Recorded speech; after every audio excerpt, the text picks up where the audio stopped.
Hello everyone, আসসালামু আলাইকুম। Welcome back to my channel. আমার এই ছোট চ্যানেলে সবাইকে স্বাগত জানাই। আমি আছি সবার থেকে আপনাদের সাথে। আশা করি সবাই ভালো আছেন, সুস্থ আছেন। আমিও আলহামদুলিল্লাহ ভালো আছি। তো এখানে আমি ভিডিওটা 10টা থেকে স্টার্ট করেছি, সকাল 10টা থেকে। তো এখানে আমি মুরগির মাংসটা ভিজিয়ে নিচ্ছি। বাচ্চাদেরকে আজকে চিকেন বিরিয়ানি রান্না করে দেব। তো আমার চিকেনটা কিন্তু আমি রেডি করে নিয়েছি ধুয়ে। তো এখন চুলায় চলে আসছে। এর মধ্যে আমি পেঁয়াজ কুচি, এলাচ, দারুচিনি, লবঙ্গ তেলে ভেজে নিচ্ছি। তো আরেক পাশে আমি মশলাটা রেডি করতে চলে আসলাম। এখানে আমি কাঠবাদাম, কাজু বাদাম বেটে নিয়েছি। এর মধ্যে আমি রসুন পেস্ট দিয়ে দিচ্ছি। তো এখন আদা পেস্ট দিয়ে দিব। তো আদা পেস্টটা দিয়ে এর মধ্যে আমি এখন রেডি মিক্স মশলাটা দিয়ে দিব। রাঁধুনি বিরিয়ানির মশলাটা আমি পুরাটুকুই দিয়ে দিলাম। তো এইখানে এখন আমি লবণ দিয়ে দিব। এর মধ্যে আমি এখন ফ্রিজে আমার টক দই ছিল, সেটা আমি পানি ঝরিয়ে নিয়েছি। আপনারা যদি এখানে চান ঝাল বেশি খেতে, তাহলে কিন্তু মরিচের গুঁড়া অ্যাড করতে পারেন। তো এখানে কিন্তু আমার পেঁয়াজটা যে ভাজা হচ্ছে, তো আমার পেঁয়াজটা ভাজা হয়ে গেছে। এর মধ্যে এখন আমি সেই রেডি করা মশলাটা আমি দিয়ে দিব। তো এর মধ্যে আমি পানি দিয়ে দিব। পানিটা দেওয়ার পরে আমি এখন ভালো করে মশলাটা কষিয়ে নেব। তো আমার মশলাটা প্রায় কষানো শেষ। তো এর মধ্যে আমি চিকেনটা দিয়ে দিব। তো আমি এর মধ্যে চিকেনটা দিয়ে দিচ্ছি। তো চিকেনটা দেওয়ার পরে কিন্তু আমি কিছুক্ষণ এটা ভালো করে রান্না করে নেব কিছুক্ষণ। এটার যে এক্সট্রা পানি উঠে, সেই পানিটা আমি শুকিয়ে নেব। এর মধ্যে আমি কাঁচামরিচটা দিয়ে দিচ্ছি। তো এখন আমি আর একটু নেড়ে চেড়ে মিক্স করে নেব। এখানে বাদাম দেওয়ার কারণে লেগে যাওয়ার চান্স থাকে, তো একটু পরপরই নাড়তে চাড়তে হবে। তো এইখানে আমি জাল করা দুধ দিয়ে দিলাম, প্রায় হাফ লিটারের মতো। এখানে কিন্তু কাঁচা দুধটা দেওয়া যাবে না, তাহলে কাঁচা দুধের গন্ধ আসবে। তো আমি জাল করা দুধটাই দিয়ে দিলাম। তো এখানে আমি এখন ঢেকে দিব ঢাকনা দিয়ে। তো এখন আমি চালটা ধুয়ে ঝরিয়ে নিব। চালটা ধুয়ে ঝরিয়ে নিলে কিন্তু রাইসটা অনেক ঝরঝরে হয়।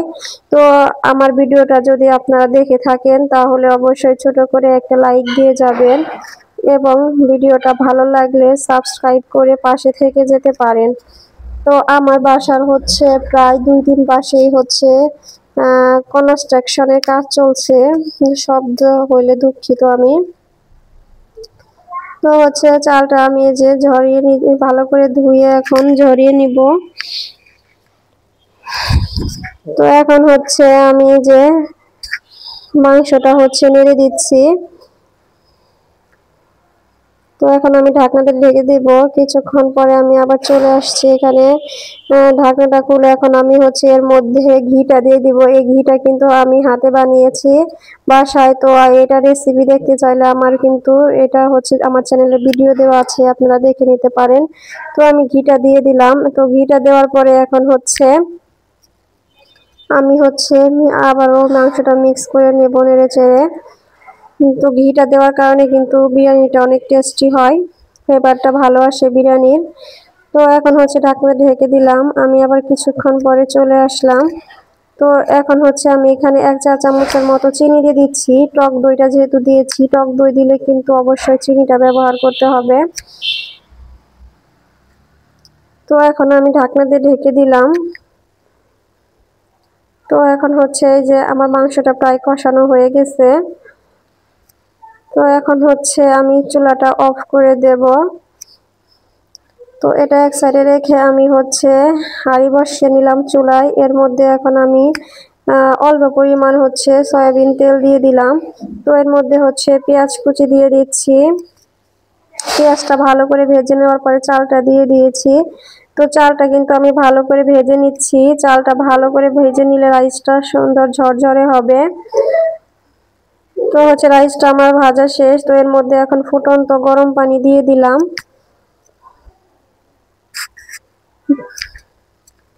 ফুটন্ত গরম এখানে আমি 4-5টার মতো কাঁচামরিচ দিয়ে দিলাম ফ্লেভারের জন্য।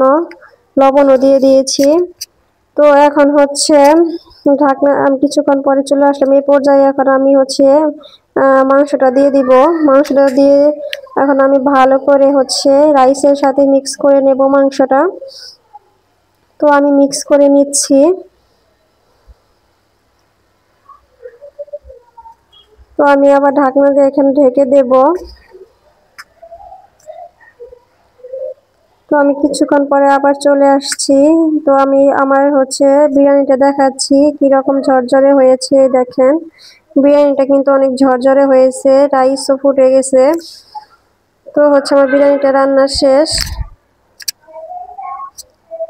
এখন হচ্ছে সন্ধ্যাবেলা রান্নাঘরে চলে আসছি, হচ্ছে বাচ্চাদেরকে দুধ গরম করে দিয়ে দিব। তো দুধটা আমি আগে থেকেই হচ্ছে জাল করে নিয়েছি, সেটাই এখন গরম করে দিব ওদেরকে। তো আমি হচ্ছে দুধের শটা কিন্তু প্রতিদিনই আমি বক্সে করে রেখে দেই। যখন ঘি বানানোর দরকার হবে, বক্সটা ভরে যায়, তখন আমি বের করে ঘিটা বানিয়ে ফেলি। তো এই যে আমার হচ্ছে 2-3 আগে আমি ঘি বানিয়েছি, এখন আবার যে বক্সে করে রেখে দিলাম ফ্রিজে।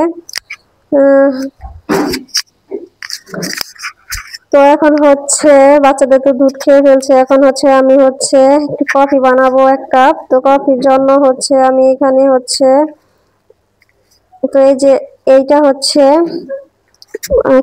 কেক দিয়ে আমি কফি খাবো। তো এই কেকটা কিন্তু আমি বানিয়েছি, আপনাদের যদি রেসিপি চান আপনারা আমি অবশ্যই দেব, আপনারা জানাবেন।